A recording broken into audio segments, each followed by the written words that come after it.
Bonjour et bienvenue à tous. Il est souvent difficile de croire que des choses vraiment étranges comme des arbres arc-en-ciel, des grottes incandescentes ou des montagnes multicolores puissent être possibles. Alors, allons-y. Numéro 10. Canyon cristallé.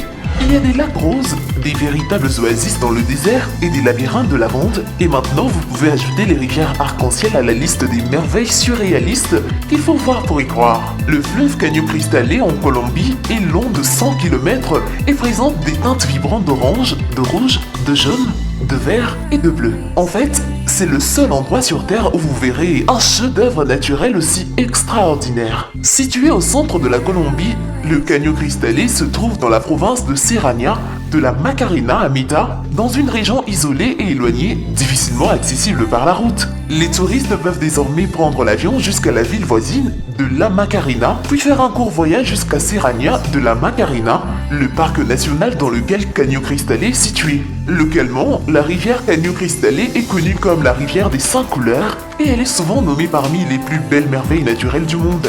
La couleur de la rivière provient d'une plante aquatique appelée Macarenia clavigera, une espèce aquatique endémique. La plante rouge pousse et se colle au rocher, ce qui donne à l'eau son éclat coloré. Numéro 9. Les arbres arc-en-ciel. Ressemblant davantage à un arbre ordinaire éclaboussé de peinture, l'eucalyptus arc-en-ciel qui porte bien son nom est surtout présent aux Philippines et en Indonésie. On le trouve même dans les états d'Hawaï, de Californie et de Floride. Mais où que vous rencontriez cet arbre, sa coloration sauvage est le résultat à la fois de la formation de son écorce unique et de son emplacement. L'écorce de l'arbre est formée par la division des méristèmes, chacune ayant une forte concentration de chlorophylle, le produit chimique qui donne aux feuilles et à l'herbe leur riche couleur verte. Au cours de la durée de vie des méristèmes, elles s'imprègnent de différents niveaux de tanins. Les produits chimiques qui couvrent la gamme visuelle du rouge au brun, la combinaison variable de ces produits chimiques ainsi que l'humidité relative et l'humidité de l'écorce créent l'effet arc-en-ciel. Numéro 8. Des roses de pierre. Ni une pierre, ni une rose. Ce phénomène que l'on retrouve au Mexique et en Tunisie, et plus rarement en Arizona, est connu sous le nom de rose de pierre. Formées à partir de gypse ou de bérite, ces roses sont produites par évaporation lorsque l'un et l'autre de ces minéraux se lient à des grains de sable dans un environnement aride et riche en sel. Avec une taille moyenne de 10 cm, ces pierres étranges en forme de rose varient en couleur et cela est directement lié à la façon dont elles ont été formées. La forme unique de ces roses n'est pas la seule chose inhabituelle à leur sujet. Indépendamment de leur couleur pendant la journée et de l'endroit où elles se sont développées, toutes brillent de la même couleur blanche opaque lorsqu'elles sont placées sous une lumière ultraviolette. Numéro 7. Les forêts de lames de glace. De la fabrication de bonhommes de neige favoris des enfants à la sculpture artisanale de la glace, l'activité qui consiste à façonner la neige et la glace en diverses formations agréables existe depuis un certain temps et ne semble pas vouloir disparaître. Cependant, que se passe-t-il lorsque la Terre elle-même décide de participer à ce loisir amusant ?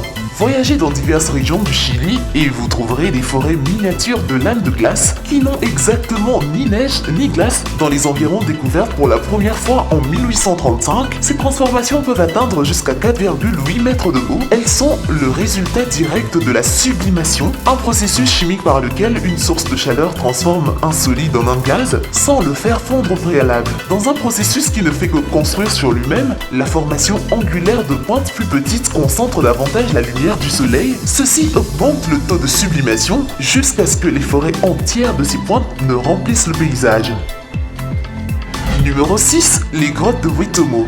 Découvrez un lieu où le temps et l'espace s'arrêtent. Une véritable mesure et secret intemporel de 30 millions d'années en plein cœur de la Nouvelle-Zélande. Des moments de véritable magie et d'aventure existent à la fois en surface et sous terre. Les grottes de Witomo abritent une espèce de ver luisant originaire de Nouvelle-Zélande. Arachnocampa luminosa, il brille pour attirer les insectes plus près. Dans les fils soyeux que les vers luisants produisent, et leur inévitable enchevêtrement est une fatalité. Des milliers d'entre eux vivent dans les grottes de Witomo, qui sont devenues l'une des attractions principales dans l'île du nord de la Nouvelle-Zélande. La grotte des vers luisants est navigable en bateau sous les lumières des centaines de vers luisants au plafond.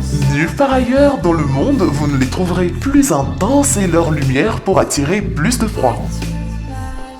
Numéro 5. La vallée d'Aokadalur. La vallée d'Aokadalur, dans le sud de l'Islande, organise régulièrement des spectacles en salle où tout se passe bien. Il est à l'heure, c'est flashy, c'est ancien et ça ne vous coûtera rien. Il existe un certain nombre de sources et de bassins d'eau chaude de tailles différentes dans la zone géothermique de Geyser, mais seuls 2 d'entre eux jaillissent en hauteur. Le premier grand geyser de printemps est le plus spectaculaire. Il peut faire jaillir de l'eau bouillante jusqu'à 70 mètres, 230 pieds néanmoins, ne soyez pas triste à cause de cela, car il y a un autre geyser dans la zone qui fait jaillir de l'eau à plus de 30 mètres 100 pieds toutes les 10 minutes. Préparez le mode continu de prise de photo dans votre appareil et vous pourrez capturer des images étonnantes. Surtout juste avant l'éruption, lorsque l'eau prend la forme d'un œuf bleu, elle semble vraiment fantastique, comme si elle était tirée d'un film de science-fiction.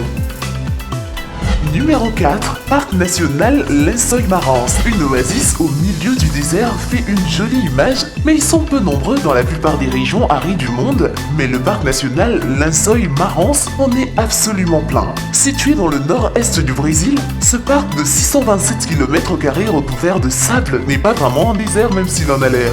Il est situé juste à l'extérieur de la jungle amazonienne et reçoit la même quantité de pluie que dans une forêt tropicale humide. Lorsque l'eau de pluie s'accumule entre les dunes, elles forment des milliers et des milliers de lagunes séparées qui s'étendent à perte de vue. Chaque lagune fonctionne comme un écosystème totalement unique malgré l'absence d'entrée ou de sortie. De nombreuses lagunes autonomes sont remplies de poissons qui ont été transportés vers les bassins sous forme d'œufs par les oiseaux de mer. Comme le sol sablonneux est largement dépourvu de nutriments, très peu de végétation y pousse, ce qui le transforme en une sorte de combinaison de 2 mondes, un peu comme de l'huile et de l'eau mélangées dans un même bol.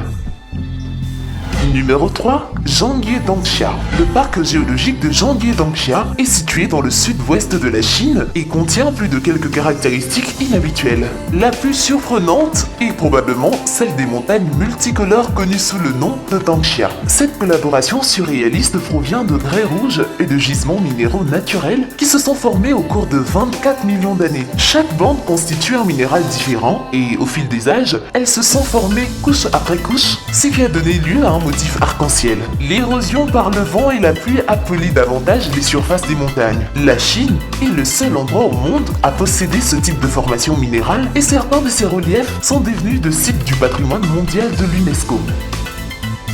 Numéro 2, les sources chaudes de Beppu. Beppu au Japon détient l'un des plus grands nombres de sources hydrothermales du monde. Il y a plus de 2500 sources dans la région, ce qui en fait le 2e plus grand groupe de sources au monde. Les sources sont familièrement connues sous le nom de 8 enfers, car il y a 8 zones principales, chacune abritant une source hydrothermale unique. L'enfer de l'étang de sang, illustré ci-dessus, est saturé de fer donnant à l'eau et à la vapeur une teinte rougeâtre foncée. Parmi les autres collines, on trouve l'enfer de la montagne du démon qui abrite environ 80 crocodiles, l'enfer du lac blanc qui contient de l'acide borique qui donne à l'eau une apparence laiteuse, et l'enfer des têtes des moines qui est une masse de boue bouillonnante qui ressemble soi-disant au crâne rasé des moines, remonte à la surface. Des systèmes commerciaux entiers ont surgi autour des sources, vous permettant d'acheter des légumes cuits à la vapeur de l'enfer ou des œufs bouillis dans l'eau multicolore.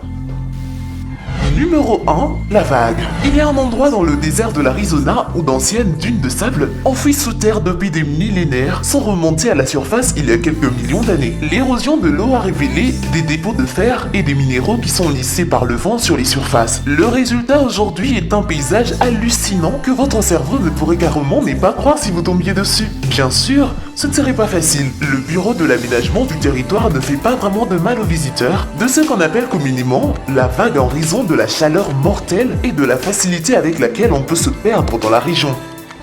Et voilà, c'est tout pour aujourd'hui. J'espère que la vidéo vous a plu. Vous en connaissez d'autres des endroits spectaculaires? Parlez-nous-en dans les commentaires. Alors, restez connectés et à la prochaine.